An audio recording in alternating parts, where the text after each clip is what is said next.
그리고 이제 우리 김승원 후보는 법사위 간사 역할을 하고 계시잖아요. 네, 지금까지 그렇습니다. 사실은 뭐 법사위에 뭐 여러분들이 활동을 하셨지만 네. 간사로서 정말 열심히 싸워준 그런 이미지가 있어요. 네, 네. 왜냐하면 청문회하고 또 윤석열, 김건희 이 부부에 관한 여러 비리들에 대한 네, 네. 문제도 지적을 하셨고 최수근 해병 순직 사망 사건 관련한 청문회에서도 활약을 많이 하셨는데 네. 쭉 법사위 간사를 하시면서 느꼈던 소회 같은 게 있을까요? 정말 법사위의 중요성을 새삼 느꼈고요. 왜 법사위를 여당에 국민의힘에 주면 안 되는가를 저뿐만 아니라 국민들께서도 다 아셨으리라 생각이 됩니다. 네.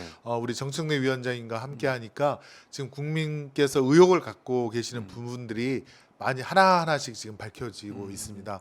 그 다음에 지금 이제 검찰에 여러 가지 불법 무도한 수사가 문제인데요. 이번에도 통신 사찰이 또 나오지 않았습니까? 맞습니다. 그랬죠. 아니 거기에 왜 이재명 대표님 또 추미애 전 대표님의 네. 통신기록 조회를 왜 합니까? 그러니까요. 뿐만 아니라 저희 동네 친구도 통신기록 조회를 당했더라고요. 음. 아마 저는 처음에 보도에는 3천 건이라고 예상을 했는데 나왔었죠. 네. 아마 10만 건, 20만 건이 될 것 같습니다. 음. 이런 무자비한 그런 검찰의 수사를 막을 수 있는 거는 법사위에서 네. 예컨대 법무부 장관을 불러다가 검찰총장을 불러다가 질책을 해야 되고요. 네. 그다음에 두 번째는 형사소송법을 개정해서 이런 검사라든가 수사관들의 무도한 표적 수사, 인권침해 수사에 대해서는 반드시 처벌 조항을 네. 두도록 하고 네. 이들이 그러니까 공소시효를 정지해서 검사로 재직하는 동안은 처벌을 못 하더라도 퇴직한 후에는 언제든지 불러다 처벌할 수 있는 그런 것까지 네. 다 만들어야 되는데 그러려면 법사위가 네. 정말 제대로 돌아가야 되고 그래서 우리 민주당이 꼭 법사위원장과 네. 그걸 가져와야 됩니다. 그렇죠. 그래서 활동을 하셨고 지난번 대통령실에 그 청문회 출석을 안 해서 출석 요구서를 네, 일주일 전에 네, 청문회하기 일주일 전에 출석 요구서를 안 받아가니까 네, 직접 네. 전달하러 가서 막 그냥 뭐 이런 표현까지 제가 쓰면 뭐 폭력적인 그런 것도 네, 당하시고 네, 네. 그 더운 날 땡볕에 또 어떤 기자가 쓰러져 있었거든요. 쓰러져. 너무 막 소리. 그도 네. 막 옆에 서가지고 뭐 이게 햇빛도 부채질을 가려주시고 좀, 부채질 해주시고 네, 네, 이러셨잖아요. 네, 네. 그리고 또 그 김건희 여사 출석 안 한 문제 항의하러 네. 저도 물론 갔습니다만 그때 한남동 관저에 가서 관저에 비 가서. 철철 맞고 네, 네.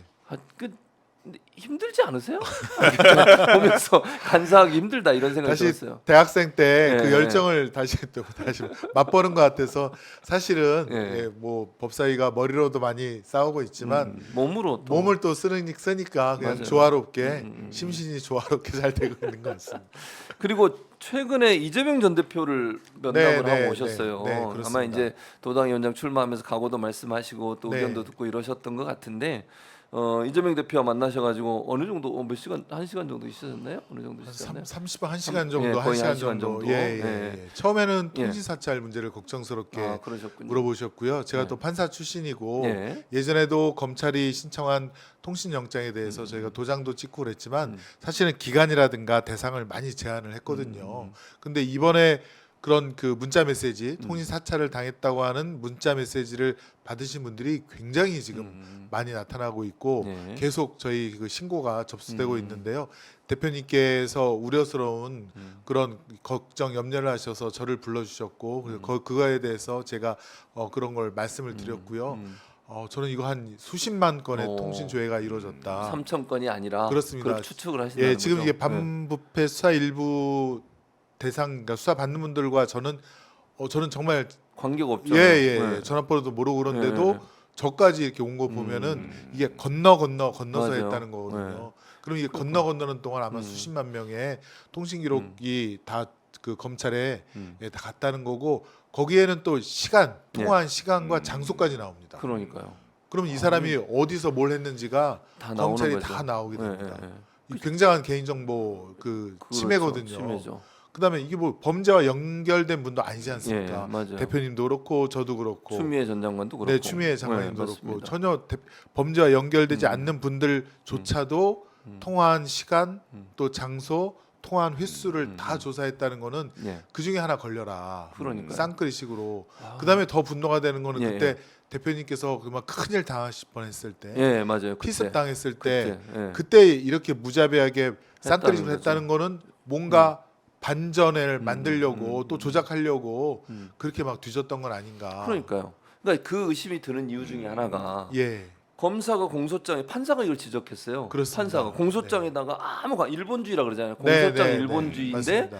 아무 관계없는 이재명 대표 건을 집어넣고 그다음에 대장동 건도 집어넣고 이건 명예훼손 사건이잖아요. 판사시니까. 네, 그렇습니다. 그 사건에다가 공소장에 검찰이 이렇게 쓰는 게 맞습니까 대체? 안 됩니다. 네. 네. 그건 법 위반이고요. 네. 그래서 이번에 판사가 정확하게 지적을 했는데 예, 법원이 그거는 사실은 최후의 인권 그 보루기로 최후의 인권 보호 기관으로서 그렇게 지적을 해야 됩니다. 그러니까. 공소사실과 적용법조와 상관없는 거를 왜 거기다가 잔뜩 소설처럼 적어놓습니까? 그러니까 그게 바로 이재명 대표 연관성을 자꾸 엮으려는 시도가 아닌가 하는 생각이 드는 거예요. 맞습니다. 검찰이. 예, 그렇습니다. 그런 그러면서 무서운 언론을 통해서 계속 이재명 대표님을 상처 네. 주고 그러니까요. 인격을 모독하는 네. 그 짓을 하고 있습니다. 그리고 공소장이 길어지면 네. 그 증거 기록도 많이 내거든요. 수사 맞습니다. 기록도. 네. 그럼 결국 사법연금이라고 하죠.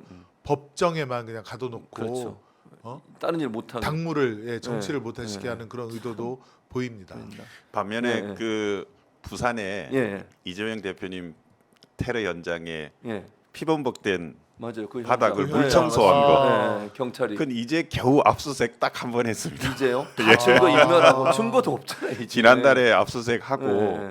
이런 거는 정말 신속하게 수사를 해야 되는데 그렇죠. 이건 안 하고 지금 네. 엉뚱한 것만 하고 있습니다. 맞습니다. 예. 네. 이재명 대표 관련된 피습 그런 테러 사건의 예. 수사가 미흡하고 뭐 이재명 대표 관련돼서 어떻게든지 뭐 좀 묶어놓으려고 하고 뭔가 좀 만들어내려고 하는 이런 이 성격의 수사는 막 열심히 하고 이러는 거잖아요. 네. 그래서 그런 불법적이고 못된 짓을 한 검사들에 대한 저기 탄핵에 대한 네, 조사, 맞습니다. 예, 탄핵을 하기 전에 법사위에서 조사를 해서 그 검사가 정말 제대로 실체적 진실을 밝히려고 노력을 했는지 또 객관음이라고 있지 않습니까? 예. 검사는 공정해야 되거든요. 예. 객관적으로 또 수사를 그래야죠. 해야 되는. 네. 그걸 갖다가 위반한 점은 없는지를 법사위에서 이번에 8월 14일 날 김영철 검사부터 맞습니다. 꼼꼼하게 장시호 씨도 증인으로 채택이 돼 있잖아요. 그렇습니다. 네. 장시호와 오빠 동생이라는 얘기도 그 있고요. 얘기가 있었죠. 예, 네. 그리고 지금 구치소에 있는 장시호 씨를 50일에 불러다가 거의 편의 제공한 수준의 그런 그 출정을 갖다가 시켰던데 예. 그런 것에서 하나하나 예. 그리고 이재명 대표 만났을 때 뭐 경기도당 출마에 대해서도 얘기를 좀 나누셨어요? 어떠셨어요? 사실은 그래서 이제 대표님과는 예. 이제 통신기록 사찰에 대해서 예. 통신 사찰에 대해서 우려되는 점을 좀 나눴었고요. 예. 그다음에 이제 그게 이제 다 자연스럽게 검찰의 이런 무도한 수사에 대해서 그다음에 그런 검사들에 대한 어떤 저기 응당한 예. 처벌이나 처벌. 책임을 예. 갖다 지게 하는 그거는, 그래서 이번에 예. 검사 탄핵의 중요성에 대해서도 말씀을 나눴고요. 예. 그다음에 이제 결국에는 경기도당이 중심이 되어서 당원 주권을 이뤄내고 또 정권 교체에 선봉이 돼야 된다 그런 점까지 폭넓은 대화를 나누었습니다. 뭐 제가 뭐 지지했냐 이렇게 물어볼 수는 없고요. 어쨌든 나누었다 얘기를 나누었다. 예. 아무튼 이 정도로. 저 예, 법사위에서 네. 예컨대 그 순직 해병 청문회라든가 예. 그다음에 윤 대통령 탄핵 청원 청문회 정말 잘해주고 있고 국민적인 많은 관심과 또 의혹 해소에 대해서 수고했다라는 그런 격려는 말씀을 해주셨습니다. 사실 이제 부산시당도 대단히 중요하다고 생각해요. 그러니까 당원들 숫자는 뭐 아까 제가 여쭤보니까 3만 명 정도 된다고 하던데 숫자는 적지만 부산이란 상징성이 있고 정말 불모지와 같은 곳에서 지금 위원장을 하시는 거잖아요. 그렇죠. 지난 대선의 전국 표차보다 예. 부산 표차가 1.7배나 더 큽니다. 그렇죠. 예, 그러니까 우선 뭐 경기도는 확실히 불려야 될 거고 네. 부산은 이겨야 될 겁니다. 이경우. 맞아요. 그러니까 이제 경기도는 또 어떤 상징성이 있냐면 당원이 제일 많아요. 예. 전국의 네, 네. 시도당 그렇습니다. 중에 네. 네. 그만큼 무게감이 크고 그다음에 지역도 넓고 넓습니다. 또 이재명 대표가 거기서 정치적 기반을 정치적 쌓았던 고향이시고. 곳이고 네, 그래서 네. 이재명 대표 함께 손발을 잘 맞출 수 있는 분이 가야 된다고 저는 개인적으로 네, 생각하고 그렇습니다. 책임감이 막중해요. 왜냐하면 네. 대선 앞두고서 지방선거도 승리로 이끌어서 대선까지 쭉 이끌어 가야 되잖아요. 네, 네. 김승원 후보는 네. 자신 있으신 거죠 그런 부분에? 네, 있어서? 그렇습니다. 제가 21대 때 경기도당 선거관리위원장을 하면서 공천 실패가 선거에 민주당의 패배로 이어졌고 예. 그것이 나중에 이재명 대표님이 대선 주자로 나왔을 때 무기력하게 경기도당이 무너지거나 혹은 아예 이재명 대표님을 위한 선거 운동을 안 한 그런 지역도 제가 보았기 때문에 네. 다시는 그런 것이 반복되어서는 안 된다. 그런 예. 각오를 갖고 제가 22대 국회의원으로서 이번에 경기도당 위원장 출마를 하게 됐고요. 결론은 당원들에게 예. 당원들이 인정하는 후보가 예. 후보가 이번에 나와서 2년 후에 지방선거를 승리로 이끌어야지만 이재명 대표님과 함께 예. 네 번째 민주정부 이룰 수 있다, 이뤄낼 수 있다, 그런 신념으로 나왔습니다. 저랑 똑같습니다. 아, 예. 내용이랑 그러시군요. 똑같아요. 예. 오. 이름 이재성, 김승원 바꿔도 될 정도로. 그러면 그걸로 승리하셨으니까 하실 예. 수 있겠네요. 예, 그런 논리로 따지면. 네, 네. 당원들이 같은 마음이에요. 그럴 겁니다. 그러니까 당원들이 그런 부분들을 잘 좀 알아주셨으면 좋겠어요, 사실은. 예. 그러니까 이재성 후보도 그런 부분을 적극적으로 어필을 하셨고, 그게 이제 당원들한테 받아들여져서 결국 선택을 받으신 거잖아요. 그 경기도당 동지들에게 좀 당부드리면 예, 예. 부산의 투표율이 50% 선수여서 아, 이재성이 이길 수 있었습니다. 그거 높은데요, 다른 지역에 비해서 훨씬. 최고위원보다도 8% 포인트 그러니까요. 높았거든요. 예, 예. 그래서 이번에 또 경기도에도 여러 훌륭한 후보들이 나왔기 때문에 우리 특히 권리당원 분들이 예. 투표를 꼭 해주셨으면 좋겠습니다. 적극적으로. 네. 1번입니다. 안 그래도 우리 이재성 위원장님, 지금 예. 이제 예, 위원장님이시잖아요. 예, 맞아요. 이재성 위원장님과는 한 1, 2주 전에 김민석 지금 최고위원 예, 후보를 뛰고 모시고 계시는. 예, 예. 그런 그 온라인 플랫폼 정당이라든가 당원 음. 주권이 되는 시스템을 어떻게 갖춰야 되는지에 예. 대해서 저희가 토론회를 한번 한 적이 아, 있었는데요. 그러셨군요. 그때 정말 많은 유용한 시사점을 말씀해 주셨고 제가 경기도당 위원장이 되면 예. 그 당원 주권, 당원 중심의 온라인 플랫폼을 음. 우리 이재성 위원장님께 꼭 부탁드려서 같이. 예, 왜냐면 또 같이 한번 전문가시니까. 시스템을 한번 꼭 만들어 저는 보고 우리 있습니다. 김 후보님이 지금 법사 활동 때문에 바쁘시잖아요. 예. 그래서 그 시간을 예. 제가 시스템 개발을 확실하게 마련해 드리도록 할 테니까 열심히 하시죠. 예, 고맙습니다. 그 분야에는 이재성 위원장을 따라갈 사람이 없습니다. 예. 그 전문성에 예. 있어서 어느 누구도 따라갈 수가 없어요. 경기도 60개 지역위원회 예, 예, 곳곳에 예. 이재성 위원장님의 예. 그런 손길이 닿은 닿은. 시스템이 그러니까요. 만들어져서 예. 맞아요. 당원들이 정말 즐거운 마음으로 참여하고 또 효능감을 느낄 수 느끼시는 있게.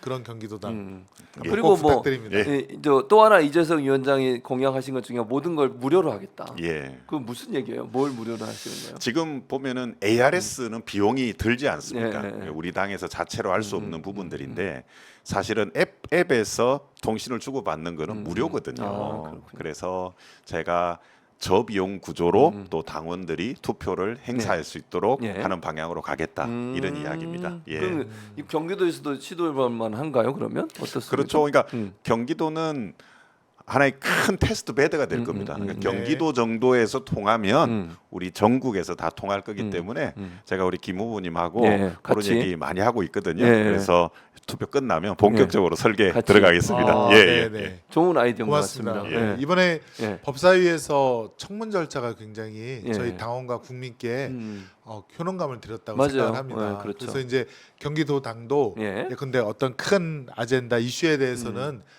당원들을 대상으로 한 청문 절차라든가 또 수기민주주의 같은 절차를 하고 싶은데 예. 그런 시스템도 이재성 같이 위원장님께 하시면 한번 시너지가 날 것 머리를 예. 맞대고 한번 의논드리고 있습니다. 저는 참 좋은 게 예. 제가 이제 기술적으로 설계를 할 때 이게 법리적으로 혹시 문제가 없는지 어. 그것도 네, 우리 그렇죠. 위원장이 확실한 그걸 분이시니까 맞아요. 예. 전문가. 예. 확실한 시너지가 날 거라고 봅니다. 그러니까. 예. 문과와 이과가 예. 융합하는 융합형으로 법대 계산 통계. 예. 그러니까요. 그러니까 두 분이 정말 이렇게 만나셔서 시너지가 잘 날 것 같아요. 보니까. 그러네요. 네, 그러면 효과가. 저희 민주당의 최초에 한번 네. 정말 온라인 플랫폼을 네. 개설해서 만들어서 그러니까 전국의 시도당이기에도 보급해도 좋을 것 같아요. 만들게 이런 되면. 문과 이과 커플링 별로 없을 별로 겁니다. 없어요. 그러네요. 네. 저 이제 제 아내가 이과거든요. 아 그렇습니까? 저는 언론학인데 어쨌든 그렇습니다.